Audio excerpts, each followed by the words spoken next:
Hey guys, it's Mrs. Arrington, and this week in your writing assignment, you're going to be using our Oreo graphic organizer. Remember, that's where you state your opinion, you give a reason, you give an example, and then you restate your opinion. And you're going to have the option to do that on a story of your choice. So I am going to read you a story that you can use for your Oreo graphic organizer if you choose. Or you can do your own story, okay? So we're going to read Tom Sawyer Becomes a Pirate. And I'm going to read it, and then I'll try to show it, the pictures and stuff up to my screen for you guys, okay? When Tom Sawyer awoke, he wondered where he was. Then he remembered. He was on Jackson's Island. He and Joe Harper and Huckleberry Finn had run away and become pirates. They had landed their raft on the small island about 2 o'clock that morning, built a fire, and fried up some bacon.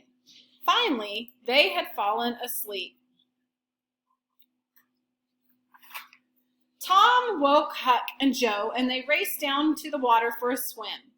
After breakfast, they explored the island, and after lunch, they sat around and talked.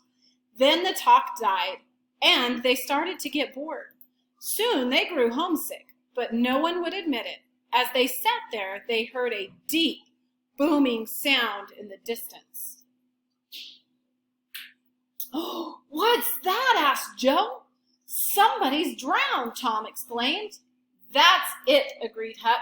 They shoot a cannon over the water, and that makes the body come up to the top. I'd give heaps to know who it is." Suddenly, Tom cried, "Say, I know who's drowned. It's us. They think we drowned in the river, and they're searching for our bodies." They were famous. It was a worthwhile being a pirate after all.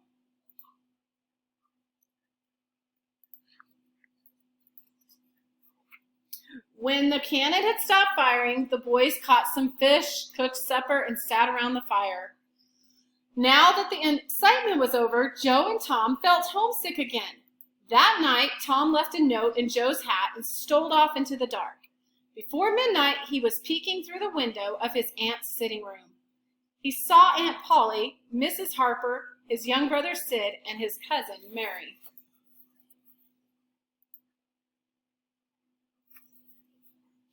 Tom sneaked to the door and slowly pushed on it.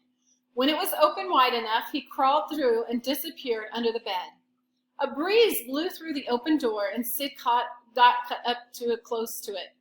Aunt Polly and Mrs. Harper were crying and talking about the boys. "If their bodies aren't found by Sunday," sobbed Aunt Polly, "the funeral services will be held without them."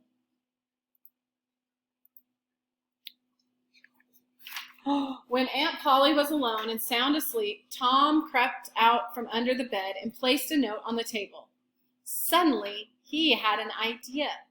He put the note back into his pocket, kissed his sleeping aunt, and sneaked out as quietly as he'd come in. Before long, he was rowing back across the river in a borrowed boat. The night was nearly over when he reached Jackson's Island. By the time he got back to camp, it was daylight. Huck and Joe were already awake. As they ate breakfast, Tom told them all about his adventure. Then, while the others went fishing and exploring, Tom hid himself in a shady nook and slept until noon. For the next 2 days, the boys hunted for turtle eggs, swam in the river, and rolled in the sand. They played circus and marbles until they grew tired and bored and homesick. Tom missed Becky Thatcher. He caught himself writing Becky in the sand with his big toe and quickly erased it. But he could not keep from writing it again. Finally, Joe said, "It's so lonesome. I want to go home." "You'll feel better by and by," said Tom, but Joe would not change his mind. He started to walk away, and Huck got up and went off with him. Tom suddenly noticed how quiet it had become. He knew that only his secret plan could stop his friends from leaving. "Wait!" he cried. "I have an idea." When he told them his plan, they shouted for joy and agreed to stay.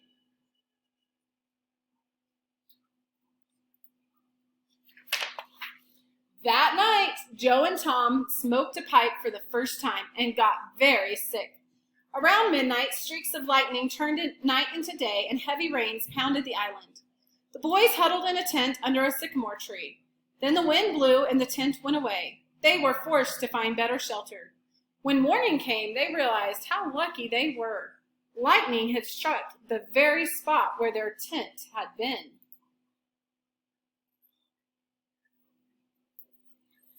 The new day dragged slowly on, and the boys began to feel homesick again. Tom reminded them of their plan, and that raised their spirits.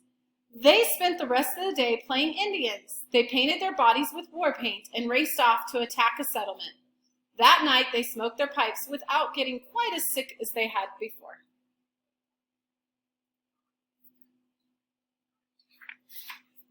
On Sunday morning, the villagers gathered at the church for the boys' funeral services. No one could remember when the church had been so full. Tom's and Joe's families came dressed in black and sat in the front row. The preacher spoke so warmly about the dear departed boys that everyone was moved to tears.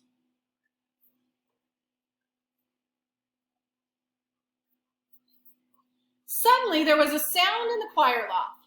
The preacher raised his tear-filled eyes and stared in disbelief. One after another, people turned to see what the preacher was looking at. Then everyone rose and stared as the three dead boys came marching down the aisle. That had been Tom's secret plan, to hide in the choir loft and attend their own funeral. Aunt Polly turned white. She was both mad and glad, but mostly glad. The next morning, Tom decided to play a trick on his aunt. "Last Wednesday night, I dreamed about you, Aunt Polly," he said. "You and Mrs. Harper were here, and you were both crying. The wind blew the door open, and Sid closed it." His aunt was amazed. "Why, that's right," she exclaimed. "It happened just that way. Go on, Tom, tell me more." As soon as Tom had finished, Aunt Polly ran off to tell Mrs. Harper about the marvelous dream.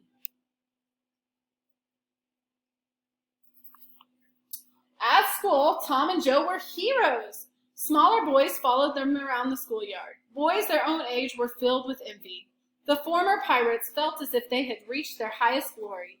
Tom decided that fame and glory were enough for him. He did not need Becky Thatcher anymore. Tom ignored Becky and talked with Amy Lawrence instead. Becky hid her anger and pretended to be happy. Suddenly she saw Mary Austin and called out, "I'm going to have a picnic, Mary. Can you come?" At once, everyone begged for invitation, except for Tom. Tears came to Becky's eyes, and she promised herself she would get even with him.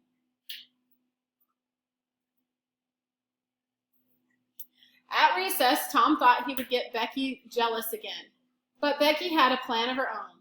When Tom saw her, a chill shot through his heart. She was out behind the school building looking at a picture book, and next to her was that rich smarty-pants Alfred Temple. Tom stole out of the schoolyard and went home, feeling lower than ever before. As soon as Becky saw that Tom had left, she burst into tears. Alfred tried to comfort her, but she cried, "Leave me alone, I hate you." Then Alfred knew that she had used him to get back at Tom, so he went into the empty schoolhouse and poured ink all over Tom's spelling book. Becky saw him do it, and she knew Tom would be whipped for it.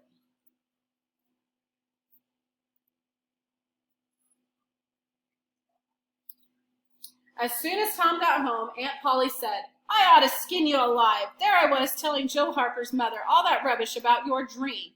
And then she says Joe told her you came home Wednesday night. You saw it all firsthand.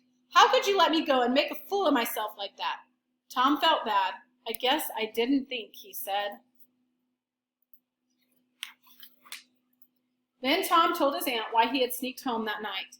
"I wrote a note that said, 'We ain't dead, we are only off being pirates,' and I left it for you," said Tom.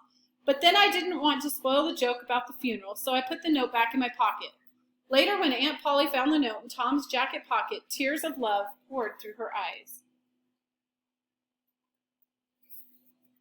On the way back to school, Tom saw Becky. "I acted mean today, and I'm sorry," he said. "Let's make up, okay?" Becky just stuck her nose up and said, "I'll thank you to leave me alone, Thomas Sawyer. I'll never speak to you again." Then she marched off and disappeared inside the schoolhouse. Tom was too shocked to snap back with something witty like, "Who cares, Miss Smarty?"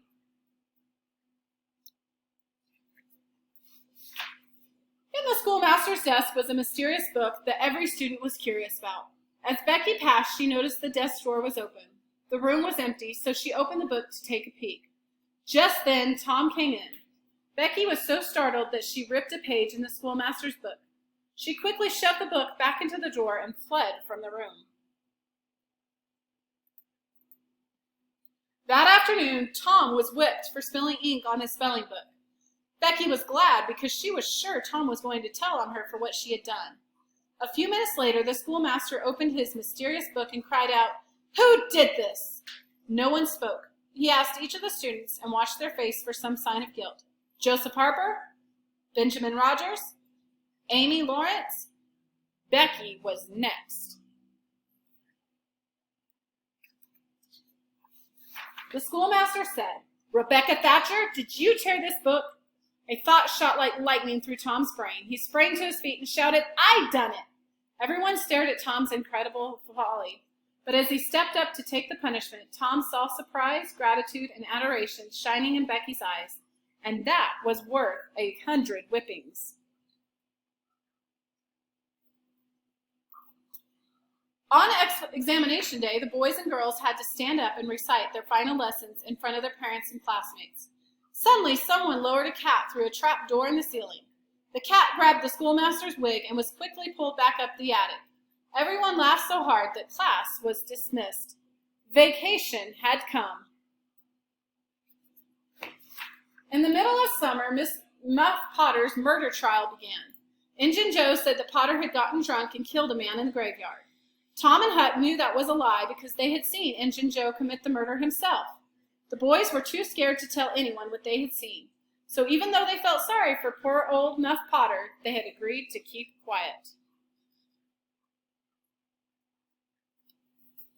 As the trial continued, Tom's conscience bothered him more and more. He wanted to help Muff Potter, but he was too scared.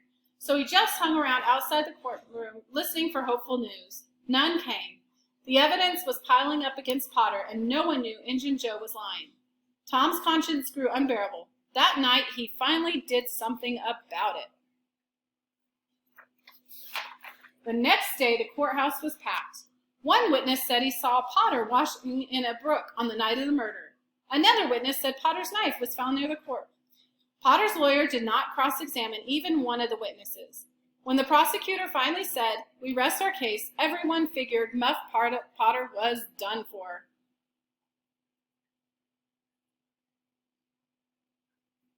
Suddenly, the defense lawyer stood up and said, "Call Thomas Sawyer to the stand." There was a buzz of excitement as Tom was sworn in. Then everyone listened as he told about that awful night. As his terrible tale reached the climax, Tom said, "Muff Potter was knocked out. Then Injun Joe grabbed Potter's knife and stabbed." Crash!